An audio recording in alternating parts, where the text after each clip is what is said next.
Part. यहाँ से ऐसे मोड़ दे दोगे और उसके बाद में हल्का सा ये लाइन यहाँ घुमाऊंगी, इसको वापस यहाँ से नीचे के लिए पैर कर दोगे। डायग्राम की आउटर बाउंड्री अच्छी होनी चाहिए।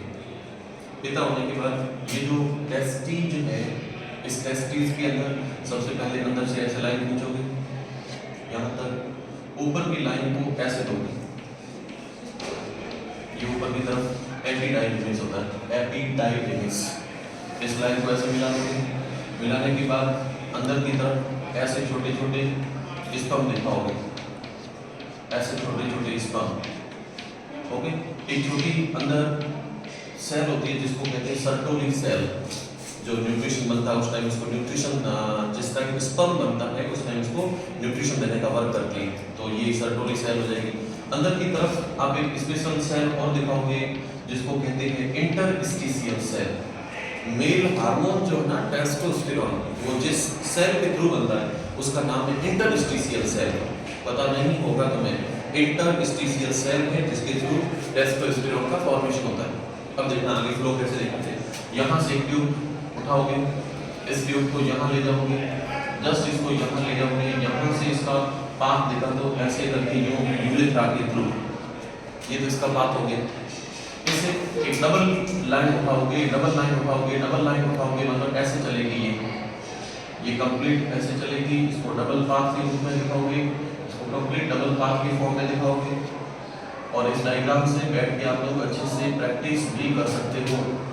यहाँ पे एक छोटी सी ग्लैंड दिखाओगे जिसका नाम है सेमिनल वेसिकल। ये सेमिनल वेसिकल वहाँ हो जाएगी। इसको हल्का सा डार्क करके आप नोमेनक्लेचर करोगे तो दिखाओगे कि ये सेमिनल वेसिकल है। फिर यहाँ से हल्का इसको आगे लाओगे तो यहाँ पे आकर के मिलेगा यूरिनरी ब्लीडर वाला पाथ, राइट। यूरिनरी ब्लीडर को बढ़ाओगे तुम लोग, यहाँ पे ये यूरिनरी ब्लीडर हो गया और यूरिनरी ब्लीडर का वो पाथ आकर के इसमें मिक्स हो गया। इसको थोड़ा सा आगे बढ़ाओगे, यहाँ पे एक ग्लैंड और बनाओगे, इसको थोड़ा सा इरेज कर लोगे, यहाँ पे एक हल्का सा ग्लैंड आएगा। फिर ये पाथ इसके ऊपर से यूं चलेगा, ये पाथ यहाँ चलेगा। इस ग्लैंड को भी तुम लोग करोगे यहाँ से डार्क, ये डार्क हो गया। ओके, बाकी इसमें कुछ रहा नहीं है। और इस पेनिस पार्ट को हल्का सा आप लोग डार्क कर दोगे, ये डार्क कर दोगे। कई बच्चे क्या इसके ऊपर 4 स्किन होती है आगे की तरफ, उसको बनाते थे, डायग्राम बिगड़ जाता है, बनानी नहीं, छोड़ दो उसको, कुछ नहीं बनाना उसके ऊपर। यस, इसको हल्का सा ऐसा डार्क, और इसके जो बाहर का लेयर होता है उसको आप लोग अलग से दिखाओगे, अलग से दिखाओगे। ये बाहर का जो लेयर है ना, दैट इज कॉल्ड स्क्रोटम। सर्दी का मौसम, सर्दी का मौसम होने पर यहाँ का टेम्परेचर हो जाता है बहुत डाउन, तो ज्यादा टेम्परेचर मेंटेन करने के लिए ये कंप्लीट यहाँ से कॉन्ट्रैक्ट हो जाता है, सिकुड़ करके अपनी बॉडी के बहुत पास में आ जाता है ताकि मेंटेन रहे टेम्परेचर।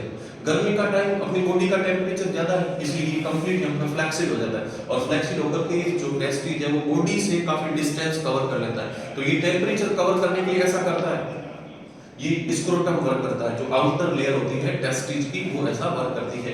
अब मैं क्लियर दिखा देता हूँ। मेल के अंदर प्राइमरी सेक्सुअल जो ऑर्गन है वो है टेस्टिज।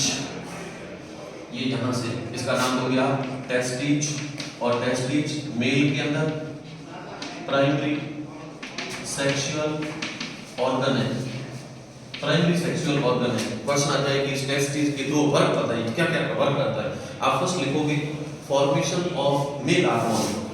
मेल हार्मोन का फॉर्मेशन करने के लिए इसमें छोटी सी सेल होती है जिसका नाम है इंटरस्टिशियल सेल। इंटरस्टिशियल सेल, इस इंटरस्टिशियल सेल के थ्रू, सेल का नाम है इंटरस्टिशियल, इस इंटरस्टिशियल सेल के थ्रू यहाँ से बनता है टेस्टोस्टेरोन। टेस्टोस्टेरोन हार्मोन का फॉर्मेशन होता है। तो ये टेस्टोस्टेरोन यहाँ से बनता है इंटरस्टिशियल सेल के थ्रू। इस टेस्टिस का दूसरा वर्क सब बच्चे जानते हैं, इसका मेन वर्क होता है स्पर्म का फॉर्मेशन करना, राइट। तो सेकंड इसका वर्क हो जाएगा टेस्टोस्टेरोन, फर्स्ट वर्क है। दूसरा है स्पर्म का फॉर्मेशन करना। स्पर्म मेल जर्म सेल पे क्वेश्चन आ जाए what is a male germ cell. तो मेल का मेन जो जर्मिनेटिव सेल है मेल जर्म सेल। मेल के जर्म सेल का नाम है स्पर्म। ये स्पर्म है, ध्यान रखोगे स्पर्म में हमेशा क्रोमोसोम, नंबर ऑफ क्रोमोसोम हमेशा 8 होते हैं, 46 नहीं होते हैं, 23 होते हैं। इसलिए इस स्पर्म की स्ट्रक्चर को हैप्लॉइड स्ट्रक्चर कहते हैं। हेप्लॉइड स्ट्रक्चर कहते हैं। हेप्लॉइड का मतलब हाफ स्ट्रक्चर। 2n नहीं होगा, 2n तो अपनी बॉडी है, कंप्लीट बॉडी सारी 2n है। जब स्पर्म बनेगा तो हाफ हो जाएगा, तो उसको अपन नोट करते हैं n, हेप्लॉइड स्ट्रक्चर। बातें सारी समझ में आ रही है? यस। उसके बाद में इसकी जो आउटर का कवर है दैट इज कॉल्ड स्क्रोटम। तो मैं यही लिख रहा हूं, लेकिन तुम्हारे को यहां नहीं लिखना है, नाम खींच के थोड़ा सा इधर लिखोगे। तो इस आउटर एयर को कहते हैं स्क्रोटम। ये बाहर स्क्रोटम हो जाएगा, इसका नाम हो जाएगा पेनिस। कई बार क्वेश्चन आते हैं मेल में प्राइमरी ऑर्गन कौन सा है? बच्चे को लगता है सर प्राइमरी तो यही हो सकता हो, तो कोई हो ही नहीं सकता। ये प्राइमरी ऑर्गन नहीं है, प्राइमरी ऑर्गन है टेस्टिज। ये नहीं होगा तो जिंदगी चल जाएगी, लेकिन ये वाला जो टेस्टिज है इसके अंदर मेन जर्म सेल का प्रोडक्शन होता है, तो वो बहुत इंपॉर्टेंट ऑर्गन है। अंदर का जो पार्ट है दैट इज कॉल्ड यूरेथ्रा। ये हो जाएगा यहाँ पे यूरेथ्रा। इधर की तरफ तुम लोग दिखाओगे यूरिनरी ब्लैडर। ये तुम्हारा यूरिनरी ब्लैडर। इसके अंदर भी ऐसा यूरिन का पाथ दिखाओगे। ये यूरेटर है जो किडनियों से आ रही है, राइट। ये जो ट्यूब है ना, ये ट्यूब यहाँ से ऐसे जा रही है, इसका नाम है वास डिफरेंस। वास डिफरेंस, इसका नाम है वास डिफरेंस। और ये वास डिफरेंस आपने पढ़ा है रिप्रोडक्टिव वाले चैप्टर के अंदर कि मेल में जब सर्जिकल कॉन्ट्रासेप्टिव यूज करते हैं तो इसको काट के बांध देते हैं। इसको जैसे यहाँ से ऐसे बांध दिया, ऐसे हटा के काट दिया, इस ट्यूब को यहाँ से ऐसे काट के बांध दिया, हो गई नसबंदी। और इस प्रोसेस को अपन कहते हैं वेसेक्टोमी। मेल के अंदर नसबंदी की प्रक्रिया को वेसेक्टोमी कहते हैं। तो ये हो गया यहाँ पे वेसेक्टोमी। तो ये वेसेक्टोमी मेल में होती है। फीमेल के अंदर फैलोपियन ट्यूब को काट करके थोड़ा सा बांध देते हैं, तो उसको कहते हैं ट्यूबेक्टोमी। ये हो जाएगा यहाँ पे वेसेक्टोमी। ये कंप्लीट यहाँ पे यूरिनरी ब्लैडर है, जिसको तुम लोग हल्का सा कर दोगे यहाँ से डार्क करने के बाद में यहाँ जो स्पर्म बनती है उस स्पर्म को लिक्विड मीडियम प्रोवाइड करने के लिए सीमन का फॉर्मेशन होता है। और उस सीमन का फॉर्मेशन होता है सेमिनल वेसिकल के अंदर। एक लिक्विड बनता है जिसमें स्पर्म इजीली स्विम करके तैर करके मेल के जर्म सेल एग तक अप्रोच कर पाते हैं। तो इस स्ट्रक्चर का नाम है सेमिनल वेसिकल।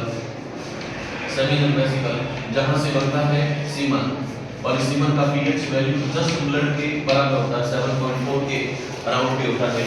यहाँ पे तुम लोग देखोगे तो एक ग्लैंड और है जिसका नेम होता है प्रोस्टेट ग्लैंड। तो ये वाली ग्लैंड जो है इसका नेम हो जाएगा प्रोस्टेट ग्लैंड। प्रोस्टेट ग्लैंड, ये प्रोस्टेट ग्लैंड भी यहाँ पर लिक्विड मीडियम का फॉर्मेशन करती है जो स्पर्म को स्विम करने के लिए मीडियम प्रोवाइड करवाता है। ओके, ये कंप्लीट ऑर्गन हो गया। बाकी इतना कुछ नोमेनक्लेचर करोगे तो एक दो छूट गया तो भी कोई फर्क नहीं पड़ेगा। ओके।